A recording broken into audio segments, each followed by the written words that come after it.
வழக்கம் போல இந்த ஆளுநர் உரையில் கனிம வளம் மற்றும் கலால்ல பெறப்படுகின்ற வருவாயை பற்றி அதை முறைப்படுத்தி அந்த செய்தியை வெளிப்படுத்தியிருக்கிறாங்க. அதோட நிதி ஆதாரத்தை பெருக்கி படிப்படியாக கொடுக்கப்பட்ட வாக்குறுதி நிறைவேற்றும் என்ற செய்தியும் கொடுத்திருக்கிறாங்க.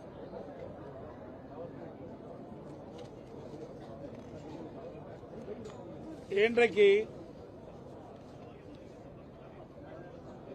தமிழக வெற்றி கழகம்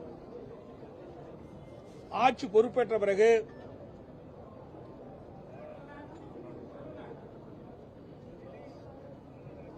மக்களுக்கு கொடுக்கப்பட்ட வாக்குறுதிகள் போதைப் பொருள் தடுக்கப்படும் என்றும் பெண்களுக்கு முழு பாதுகாப்பு அளிக்கப்படும் என்றும் சட்ட ஒழுங்கு காக்கப்படும் என்று மாண்பு முதலமைச்சர் அவர்கள் தெரிவித்தார்கள்.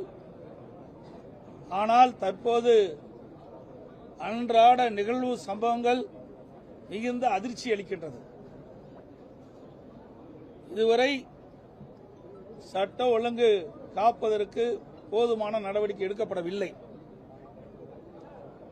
போதைப்பொருள் தடுப்பு பணிக்குழு அமைக்கப்பட்டவுடன் போதைப்பொருள் கடத்தல், போதைப்பொருள் விற்பனை உண்மைவிட தற்போது அதிகமாக இருப்பதாக செய்திகள் வந்து கொண்டிருக்கின்றது. மிகுந்த வேதனையும் அதிர்ச்சியும் அளிக்கின்றது. இன்றைய தினம் இந்த ஆட்சி பொறுப்பேற்ற பிறகு பதியப்பட்ட குற்ற வழக்குகள், போக்சோ வழக்கு மட்டும் 150 வழக்குகள் பதியப்பட்டிருக்கிறாங்க. 38 நாட்கள் ஆட்சி பொறுப்பேற்று 38 நாட்கள் ஆகின்றது. இந்த 38 நாட்கள் டிவிக ஆட்சியில 150 பாலியல் வழக்குகள் பதியப்பட்டிருக்கின்றன. பெண்களுக்கு எதிரான பாலியல் குற்றங்கள் 126, ஆக மொத்தம் 276 குற்றங்கள் பெண்களுக்கு இழைக்கப்பட்டது. அது பதிவு செய்யப்பட்ட வழக்குகள். அதோட இந்த ஆட்சியில் 38 நாட்களில் நடைபெற்ற கொலைகள் 130. ஆக ஆட்சி பொறுப்பேற்ற 38 நாட்கள்ல சட்ட ஒழுங்கு எந்த அளவுக்கு பாதுகாக்கப்பட்டது என்பதை நாட்டு மக்கள் தெரிந்து கொள்ள வேண்டும். ஆட்சிக்கு வருவதற்கு முன்பு வீரவசனம் பேசினாங்க. தமிழகத்தில் சட்ட ஒழுங்கு பாதுகாக்கப்படும், பெண்களுக்கு பாதுகாப்பு கொடுக்கப்படும், சிறுமிகளுக்கு பாதுகாப்பு கொடுக்கப்படும் என்றெல்லாம் வீரவசனம் பேசிய இந்த அரசாங்கம் இந்த 38 நாட்களுக்குள் இவ்வளவு வழக்குகள், பாலியல் குற்றங்கள் நடைபெற்றிருக்கின்ற வழக்குகள் இவ்வளவு இருக்குது, பதிவு செய்யப்பட்ட வழக்குகள். இந்த பாலியல் சீண்டலை தடுப்பதற்காக இந்த அரசாங்கம் சிங்கப்பெண் சிறப்பு படை ஒன்று அறிவிச்சாங்க. அந்த சிறப்பு படைக்கு பாதுகாப்புக்கு இன்னொரு படை அமைக்க வேண்டிய சூழ்நிலை தான் இந்த ஆட்சியில் பார்க்கப்படுகிறது. அந்த அளவுக்கு சட்ட ஒழுங்கு சந்திச்சிருக்கின்ற நிலை பார்க்கப்படுகின்றது. பிரபல விவசாயிகளுக்கு தேர்தல் நேரத்தில் டிவிக்கு கொடுக்கப்பட்ட வாக்குறுதி அதை முழுமையாக நிறைவேற்றவில்லை. விவசாயிகள் மகிழ்ச்சியோடு இருந்தாங்க. விவசாய கடன் முழுவதும் தள்ளுபடி செய்யப்படும் என்று. அதற்கு மாறாக இந்த அரசாங்கம் தேர்தல் நேரத்தில் கொடுக்கப்பட்ட வாக்குறுதி நிறைவேற்றவில்லை. தேர்தல் நேரத்திலே தமிழக வெற்றி கழகம் அதனுடைய தலைவர் கொடுக்கப்பட்ட வாக்குறுதி 5 ஏக்கருக்கு குறைவாக நிலம் வைத்திருக்கின்ற விவசாயிகளுக்கு அவள் தொடக்க வேளாண் கூட்டுறவு கடன் சங்கத்தில் வாங்கிய பயிர்க்கடன் முழுமையாக தள்ளுபடி செய்யப்படும் என்ற அறிவிப்பை வெளியிட்டார். அதற்கு மேல் இருக்கின்ற நிலம் வைத்திருக்கின்றவர்களுக்கு அவர் வாங்கிய கூட்டுறவு சங்கத்திலே வாங்கிய பயிர்க்கடன் 50% தள்ளுபடி என்றார். ஆனால் 2 நாட்களுக்கு முன்பு ஒரு அறிவிப்பை வெளியிட்டாங்க. அதுல 75,000 ரூபாய் கூட்டுறவு சங்கத்திலே வாங்கிய பயிர்க்கடன் அந்த விவசாயிக்கு முழுமையாக தள்ளுபடி செய்யப்படும். அதற்கு மேல் கடன் பெற்ற அனைத்து விவசாயிகளுக்கும் 35,000 ரூபாய் தள்ளுபடி செய்யப்படும் என்ற அறிவிப்பை வெளியிட்டு விவசாயிகளை ஏமாற்றிய அரசாங்கம் தமிழக வெற்றி கழக அரசாங்கம் என்பதை இந்த நேரத்தில் தெரிவிக்க விரும்புகின்றேன். பொதுவாக டெல்டா மாவட்டத்தில் குறுவை சாகுபடிக்கு அணையில் மேட்டூர் அணையில் 90 அடி தண்ணி இருந்தால் ஜூன் 12ஆம் தேதி திறக்கப்படும். ஆனால் இந்த வருஷம் மேட்டூர் அணையில் நீர்மட்டம் குறைவாக இருந்த காரணத்தினால குறுவை சாகுபடிக்கு தண்ணீர் திறக்கப்படவில்லை. இந்த அரசு உரிய முயற்சி எடுத்து கர்நாடக அரசோட பேச்சுவார்த்தை நடத்தி மாதம் மாதம் நமக்கு கிடைக்க வேண்டிய பங்கு நீரை பெற்றிருந்தால் ஜூன் 12ஆம் தேதி குறுவை சாகுபடிக்கு மேட்டூர் அணையிலிருந்து நீர் திறக்கப்பட்டிருக்கலாம். ஆனால் அதற்கெல்லாம் எந்த முயற்சி எடுக்கவில்லை. அதோடு இன்றைய தினம் காங்கிரஸ் கட்சியை சேர்ந்த சட்டமன்ற உறுப்பினர்கள் தமிழக வெற்றி கழக அமைச்சரவையில் இடம்பெற்றிருக்கின்றார்கள். இதையெல்லாம் பயன்படுத்தி கர்நாடகத்தில் உள்ள காங்கிரஸ் ஆட்சியிலே அங்கு இருக்கின்ற முதலமைச்சரோட பேச்சுவார்த்தை நடத்தி நமக்கு கிடைக்க வேண்டிய பங்கு நீரை பெற்றிருந்தால் ஜூன் 12ஆம் தேதி குறுவை சாகுபடிக்கு மேட்டூர் அணையிலிருந்து நீர் திறக்கப்பட்டிருக்கலாம். அதற்கு எந்தவித முயற்சியும் எடுக்கவில்லை என்பதுதான் வேதனை. இன்றைக்கு விவசாயிகளுக்கு மிகப்பெரிய இழப்பு இதனால் ஏற்படும் என்பதையும் இந்த நேரத்தில் தெரிவித்துக் கொள்கிறேன். அது மட்டுமல்ல, இந்த குறுவை சாகுபடி செய்கிற விவசாயிகள் பாதிக்கிறாங்க டெல்டா மாவட்டத்தில். அதோட பல்லாயிரக்கணக்கான விவசாய தொழிலாளிகளும் வேலை இழக்கக்கூடிய சூழ்நிலை ஏற்பட்டிருக்கு. தண்ணீர் டெல்டா மாவட்டத்தில் தண்ணீர் திறக்காத காரணத்தினாலே. அதோட அண்மையில் அமைச்சரவை கூட்டம் நடந்தது. அந்த அமைச்சர் கூட்டத்தில் சில முடிவுகள் எடுக்கப்பட்டு அறிவிக்கப்பட்டன. எல்லா ஊடகத்திலும் பத்திரிகையில் வந்தது. சுமார் 436 திட்டங்கள் எடுத்துக்கொள்ளப்பட்டு நிறைவேற்றப்படும் என்றும் ஒவ்வொரு துறைக்கும் என்னென்ன இவ்வளவு திட்டங்கள் எடுத்துக்கொள்ளப்படும் என்று அறிவிப்பு கொடுத்தாங்க. அந்த அறிவிப்பு இதில் இடம்பெறல. என்னென்ன மாவட்டத்தில் எந்தெந்த துறைக்கு என்னென்ன திட்டம் எடுத்துக்கொள்ளப்படும், அதற்கு என்ன நிதி ஒதுக்கப்படும் என்ற விவரங்கள்லாம் எதுவுமே இந்த ஆளுநர் உரையில் இடம்பெறல. அதே போல இன்னைக்கு கனிம வளத்தை பற்றி சொன்னாங்க. இன்னைக்கு கட்டுமான பொருட்கள் விலை உயர்ந்துட்டது. அதை குறைப்பதற்கு இந்த அரசு எந்த நடவடிக்கை எடுக்கல. இதனால வீடு கட்டுவர்கள் கடுமையாக பாதிக்கப்படுறாங்க. கட்டுமான தொழில் ஈடுபட்டிருக்கின்ற தொழிலாளர்கள் கடுமையாக பாதிக்கப்பட்டுள்ளார்கள். தேர்தலின் போது பல வாக்குறுதிகளை கவர்ச்சிகரமாக தெரிவிச்சாங்க. தமிழக வெற்றி கழகம் ஆட்சிக்கு வந்தவுடன் என்னென்ன திட்டங்களை நாங்கள் நிறைவேற்றும் என்ற அறிவிப்பெல்லாம் வெளியிட்டாங்க. அதுல மாதந்தோறும் குடும்ப பெண்களுக்கு 1000 ரூபாய் கொடுப்பதா 2500 ரூபாயாக உயர்த்தி வழங்கப்படும் என்ற ஒரு அறிவிப்பு. முதியோர் உதவித்தொகை 3000 உயர்த்தப்படும் என்ற அறிவிப்பு. ஆண்டுக்கு ஒரு குடும்பத்திற்கு 6 கேஸ் சிலிண்டர் விலையில்லாமல் வழங்கப்படும் என்பது. அண்ணன் சீர் திட்டத்தின் கீழ் மணப்பெண்ணுக்கு ஒரு சவரன் தங்கம். அரசு மருத்துவமனையிலே பிறக்கும் ஒவ்வொரு குழந்தைகளுக்கும் தங்க மோதிரம் மற்றும் தாய் மாமன் சீர். வேலைவாய்ப்பு மையத்தில் பதிவு செய்ய காத்திருக்கும் வேலையில்லா பட்டதாரிகளுக்கு மாதந்தோறும் 4000 உதவித்தொகை. மாதந்தோறும் ஒரு முறை மின் கட்டண கணக்கீடு. இதெல்லாம் முக்கியமான அறிவிப்பு. இந்த அறிவிப்புகள் எல்லாம் ஆளுநரிலே இடம்பெறும் என்று மக்கள் எதிர்நோக்கி கொண்டிருந்தாங்க. இந்த அறிவிப்புகள் எதுவுமே இடம்பெறல. தேர்தல் நேரத்தில் கவர்ச்சிகரமாக பேசி வாக்குகளை பெற்று ஆட்சிக்கு வந்த பிறகு கொடுக்கப்பட்ட வாக்குறுதியை நிறைவேற்றாத அரசாங்கம் தான் தமிழக வெற்றி கழக அரசாங்கம். அதோட வெற்றி கழகம் ஆட்சிக்கு தமிழக வெற்றி கழக ஆட்சிக்கு வந்த பிறகு ஆங்காங்கே மின்வெட்டு, அறிவிக்கப்படாத மின்வெட்டு. சென்னை மாநகரம், சென்னை சுற்றியுள்ள புறநகர பகுதி, தமிழ்நாட்டில் பல பகுதியில் அடிக்கடி இரவுல மின்தடை ஏற்படுது. இதனால மக்கள் இரவில் தூங்க முடியாம அந்த இரவிலேயே போராட்டம் நடைபெறுகின்ற சூழ்நிலையெல்லாம் பார்த்தோம். உங்க ஊடகத்திலே பத்திரிகையிலும் வந்த செய்தி தான். இன்றைக்கு தூக்கத்தை தொலைத்த அரசாங்கம் தமிழக வெற்றி கழக அரசாங்கம் தான். அதற்கு பல்வேறு சாக்கு போக்கெல்லாம் சொன்னாங்க. பீஸ் கேரில் திருட்டு போனதுனால தான் அடிக்கடி மின்தடை ஏற்பட்டதா சொன்னாங்க. இதற்கு முன்பு திராவிட முன்னேற்ற கழக ஆட்சியில் அணில் அந்த லைன்ல ஓடுனதுனால தான் அடிக்கடி மின்தடை ஏற்பட்டதுன்னு சொன்னாங்க. இப்ப புதிய கண்டுபிடிப்பாக பீஸ் கேரி திருட்டு போனதுனால தான் இந்த மின்தடை ஏற்படுதா சொல்றாங்க. ஆக தமிழ்நாடு முழுவதுமா பீஸ் கேரி திருட்டு போகுது. ஆக இதை சரியான முறையிலே நிர்வாக கோளாறின் காரணமாக மின்தடை ஏற்படுகிறது. இன்றைக்கு தேவையான மின்சாரத்தை கொள்முதல் செஞ்சு தடையெல்லாம் மின்சாரத்தை வழங்கணும். அதுக்கு பிறகு வெவ்வேறு காரணத்தை சொல்லி இன்றைக்கு மக்களை சமாதானப்படுத்த முற்படுகிறார்கள். இன்றைக்கு சென்னை மாநகரம், சென்னை சுற்றியுள்ள புறநகர பகுதியில் மின்வெட்டால் கடுமையாக மக்கள் பாதிக்கப்பட்டிருக்காங்க.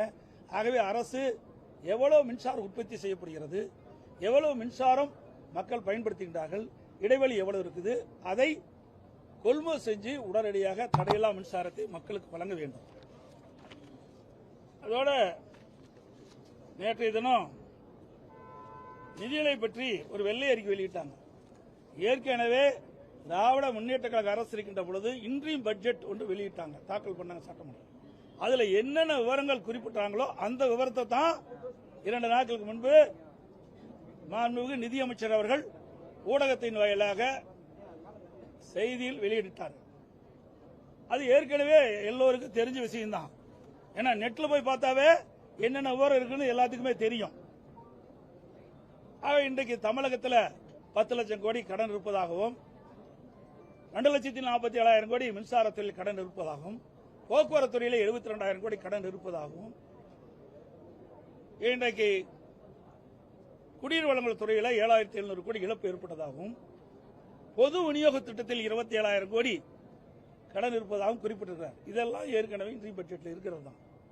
இதையெல்லாம் தெரிஞ்சுதானே உங்களுடைய தலைவர் சட்டமன்ற பொதுத் தேர்தலின் போது பல வாக்குறுதிகள் கொடுத்தாங்க. ஆக இதையெல்லாம் சரி செய்த பிறகுதான் திட்டத்தை நடைமுறைப்படுத்த வேண்டும் என்று சொன்னா, ஆக இவர்கள் அறிவித்த வாக்குறுதிகள் நிறைவேற்றப்படாது என்பதுதான் இதில் பொருள். அதுக்காகத்தான் வெள்ளை அறிக்கை நேற்று வெளியிட்டார் என்று கருதுகிறேன். ஏற்கனவே பல பொதுக்கூட்டத்தில் தேர்தல் சட்டமன்ற பொதுத் தேர்தலின் போது பல பொதுக்கூட்டத்தில் தேர்தல் நேரத்தில் தமிழகத்தில் 10 லட்சம் கோடி கடன் இருப்பதாக தெரிவிச்சிருக்கிறாங்க. கடன் இருந்துதான் தெரிஞ்சுதான் நான் குறிப்பிட்ட புதிய அறிவிப்புகளை வெளியிட்டீங்க. அதன் அறிவிப்பின் மூலமாக தான் உங்களுடைய வாக்குறுதியை நம்பி மக்கள் வாக்களித்து உங்களை ஆட்சியில் அமர செய்திருக்கின்றார்கள். நீங்கள் கொடுக்கப்பட்ட வாக்குறுதி நிறைவேற்றி தர வேண்டும் என்பதுதான் எங்களுடைய நிலைப்பாடு.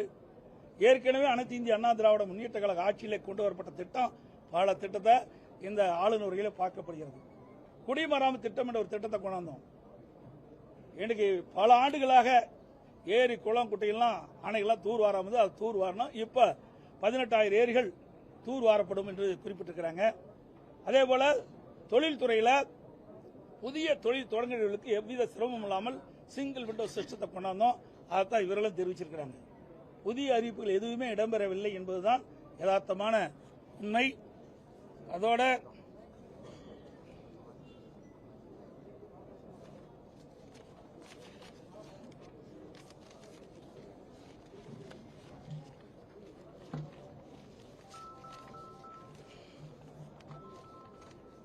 தமிழக வெற்றி கழகம் அவர்கள் குறிப்பிட்டாங்க, ஆட்சிக்கு வந்து மாற்றம் கொண்டு வருவோம் என்று கூறி ஆட்சிக்கு வந்த மாண்புமிகு முதலமைச்சர் அவர்கள் மாற்றங்களை இந்த ஆளுநரில் தெரிவிப்பார் என்று அனைவரும் எதிர்பார்த்தோம். மாற்றம் எதுவும் இல்லை, ஏமாற்றம்தான் இந்த ஆளுநரிலே பார்க்கப்படுகிறது. ஏமாற்றம் தான் மிச்சம் மக்களுக்கு.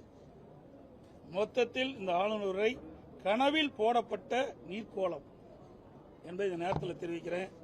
அதோட இன்னொரு செய்தி இந்த நேரத்தில் சொல்லிடுறேன். நீங்க அடிக்கடி இந்த பத்திரிகையிலே ஊடகத்திலையும் சொல்லிட்டு இருக்கிறீங்க, என்னுடைய மகன் மிதுன் அவர்கள் அரசியலை வருவதை பற்றி பல விமர்சனங்கள் தொலைக்காட்சியிலையும் ஊடகத்திலும் வந்திருக்குது. அது தவறு.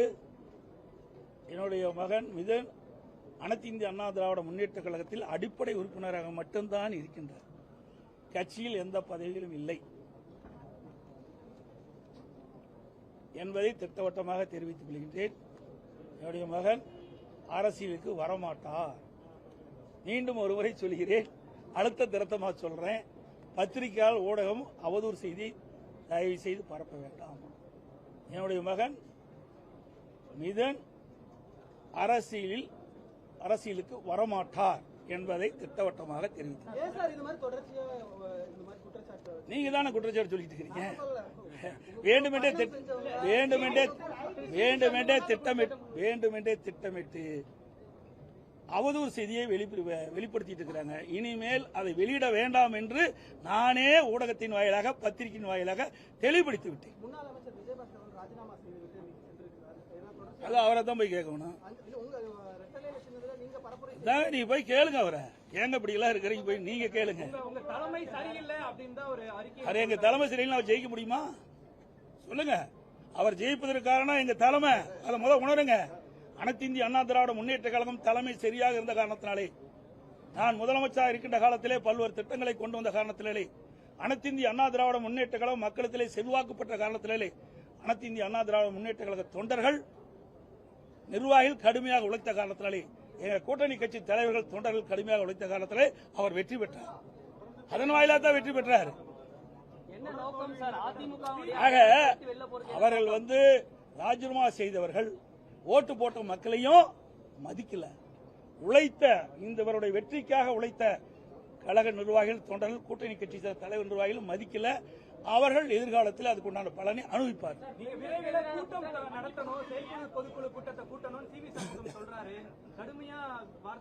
நான் தெளிவுபடுத்திட்டேன். இன்றைக்கு அனைத்து இந்திய அண்ணா திராவிட முன்னேற்ற செயற்குழு 272 பேர், அதில் இதான் பேசுவாங்க. நீ பேசி தானே இப்படி நிலைமைக்கு வந்துட்டோம். ஆக அனைத்து இந்திய அண்ணா திராவிட முன்னேற்ற கழகத்தை பொறுத்த வரைக்கும் ஒவ்வொரு மாவட்டத்தில் இருக்கின்ற நிர்வாகிகளை அழைத்து பேசுவோம். அந்த நிர்வாகிகள் தான் தலைமை கழகம் அறிவிக்கப்படுகின்ற வேட்பாளர்கள், கூட்டணி கட்சியை சேர்ந்த வேட்பாளர்களுக்கு இரவுபகல் பாராமல் உழைத்து வெற்றி பெற செய்யக்கூடியவர்கள் அவர்கள் தான். அதனால தான் அடிப்படை காரணத்தை அறிந்து கொள்ள வேண்டும் என்ற அடிப்படையில் ஒவ்வொரு மாவட்டத்தில் இருக்கின்ற எங்களுடைய கழக நிர்வாகிகளை தலைமைக்கு அழைத்து ஆலோசனை நடத்தினோம். முதலாக காஞ்சிபுரம் மாவட்டம், பேர் அண்ணா அவர் பிறந்த மாவட்டம், அவருடைய பெயரில் எங்கள் இயக்கம் இன்னைக்கு இயங்கிக் கொண்டிருக்கின்றது. அந்த அடிப்படையிலே முதலாக தலைமை கழகத்திலே காஞ்சிபுரம் மாவட்டத்தைச் சேர்ந்த நிர்வாகிகள் ஆலோசனை கூட்டத்தை நடைபெற்றோம். அனைவரையும் பேச வைத்தோம். சொந்த கருத்துக்கள் எதுவாக இருந்தாலும் தெரிவிங்க, தலைமை அதற்குண்டான முடிவை எடுக்கும் என்று தெரிவித்தோம். அதற்குண்டான மாற்றங்களை ஏற்படுத்தும் என்று சொன்னோம். அதன் அடிப்படையில் 3 மணி நேரம் ஒரு மாவட்டத்திற்கு கொடுத்தோம். எல்லாரும் கருத்துக்கள் சொன்னாங்க. இன்னைக்கு பொதுக்குழு செயற்குழுனா கிட்டத்தட்ட 2500 பேர் இருக்கிறாங்க. அப்புறம் நிர்வாகிகள் தான் பேச முடியும். கீழே இருக்கிற பொறுப்பாளர்கள் பேச முடியாது, கருத்துக்களை சொல்ல முடியாது. செயற்குழுனா முக்கிய நிர்வாகிகள் தான் அதில் பேசுவாங்க, அவர் தான் இடம்பெறுவாங்க செயற்குழுவில். கீழே இருக்கிற இன்றைக்கு பார்த்தீங்கன்னா மாவட்டத்தில் இருக்கிற ஒன்றிய செயலாளர், நகர செயலாளர், பேரூர் செயலாளர், பகுதி செயலாளர்கள், அதில் முன்னாள் எம்எல்ஏ, இன்னாள் எம்எல்ஏ, முன்னாள் எம்பி, சார்பணி மாவட்ட செயலாளர்கள், பொதுக்குழு உறுப்பினர்கள், மாவட்ட செயலாளர்கள், அதுபோல முன்னாள் அமைச்சர்கள், தலைமை கழக நிர்வாகிகள், இப்படி பல பேர் இடம்பெற்றிருக்கிறாங்க. அந்த நிர்வாகி கூட்டத்தில் அவருடைய கருத்துக்கள் தெரிவித்து அதன் அடிப்படையில் செயற்குழு கூட்டம், பொதுக்குழு கூட்டம். அப்போதுதான் இதனுடைய கட்சியுடைய வளர்ச்சியை பெற முடியும். இன்றைக்கு வெற்றி வாய்ப்பு இழவதற்கு என்ன காரணம்? ஒவ்வொரு தொகுதியிலும் தனித்தனியாக கழக நிர்வாகிகளுடைய ஆலோசனை பெறப்பட்டு பிறகு செயற்குழு பொதுக்குழு கூட்டப்படும்.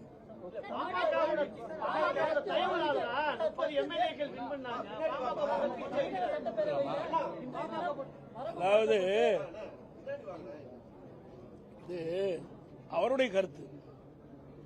ஏன் அவர் 2021 தோத்தாரு? விழுப்புரம் சட்டமன்ற தொகுதியில் ஏங்க தோத்தாரு? அங்க விழுப்புரம் மாவட்டம் தான் பாட்டாளி மக்கள் கட்சி வலிமையா இருக்கிற இடம். அதில் அவர் வெற்றி வாய்ப்பு இழந்துட்டார்ல. இப்போ அவர் மட்டும் தான் ஜெயிச்சிருக்காரு. 3 இடங்கள் அவர் பரிந்துரைப்பட்ட வேட்பாளர் தான் நிறுத்தணும். அவர் பரிந்துரையின் அடிப்படையில் தான் அந்த மாவட்ட வேட்பாளர் நிறுத்தணும். விழுப்புரம், வானூர், திண்டிவனம் அதுலயும் வெற்றி வாய்ப்பு இழந்தாங்க. ஆக இதெல்லாம் காரணம் இல்லை, ஏதோ சொல்ல வேண்டும் என்பதற்காக சொல்றாங்க. கூட்டணியில் ஒரு குழப்பத்தை ஏற்படுத்தணும், அதுதான் அதோடைய கருத்தை நான் பார்க்கிறேன். அனைத்து இந்திய அண்ணா திராவிட முன்னேற்ற கழகத்தை பொறுத்த வரைக்கும் எந்த கொம்பனாலும் அசைத்து பார்க்க முடியாது. அனைத்து இந்திய அண்ணா திராவிட முன்னேற்ற கழகம் என்பது பல்வேறு சோதனையை கண்ட இயக்கம். இன்றைக்கு நேற்றைக்கு இல்ல, தலைவர் காலத்திலையும் சோதனை பார்த்தோம், அம்மா காலத்திலையும் பார்த்தோம். ஆக வெற்றி வாய்ப்பு இழப்பு ரெண்டு மாறி தான் வருது. 1991 2 இடம் தான் திமுக ஜெயிச்சது, 96 ஆட்சி அமைச்சது. அண்ணா திமுக 4 இடம் தான் வெற்றி பெற்றது, 2001 ஆட்சி பொறுப்பு ஏற்பட்டது. 2011 திராவிட முன்னேற்ற கழகம் எதிர்க்கட்சி வரிசையில் கூட அமர முடியல. 10 ஆண்டு காலம் தொடர்ந்து எதிர்க்கட்சியை தான் இருந்தாங்க. 21 தான் ஆட்சி பொறுப்பேற்றது. இப்படி எங்களுடைய தலைவர்கள் இல்லாத காலகட்டத்தில் கூட 2021 தேர்தலை சந்திச்சு 66 இடங்கள் நாங்கள் வெற்றி பெற்றோம். கிட்டத்தட்ட 9 இடம் கூட்டணி வெற்றி பெற்றது, 75 இடங்கள் வெற்றி பெற்றோம். இப்ப கூட அதிமுக 47 இடங்கள் வெற்றி பெற்றிருக்குது, கூட்டணி 6 இடங்கள் வெற்றி பெற்றிருக்கிறது. எனக்கு முன்னால பல பேர் சொல்லிட்டு இருந்தாங்க, என்னெல்லாம் பேசுறாங்க உங்களுக்கு தெரியும். பழனிசாமி தொடர் தோல்வி கண்டார் சொல்லி, பழனிசாமி தொடர் தோல்வி கண்டார் என்று பல ஊடகத்திலையும் பத்திரிகையிலையும் சொன்னவங்கெல்லாம் தோல்வி சந்திச்சாங்க. தமிழ்நாட்டிலே அதிக ஓட்டு வித்தியாசம் ஜெயிச்சிருக்கிறேன். ஆக மக்களுடைய செல்வாக்கு அனைத்து இந்திய அண்ணா திராவிட முன்னேற்றங்கள் தொடர்ந்து இருக்கின்றது. அரசியல் சூழலின் காரணமாக ஆட்சி மாற்றம் ஏற்படுவது இயல்பு. எல்லா ஆட்சிக்கும் அப்படித்தான் இருக்குது. எந்த ஆட்சியுமே தொடர்ந்து ஆட்சியை வெற்றி பெற்ற சரித்திரம் இல்ல.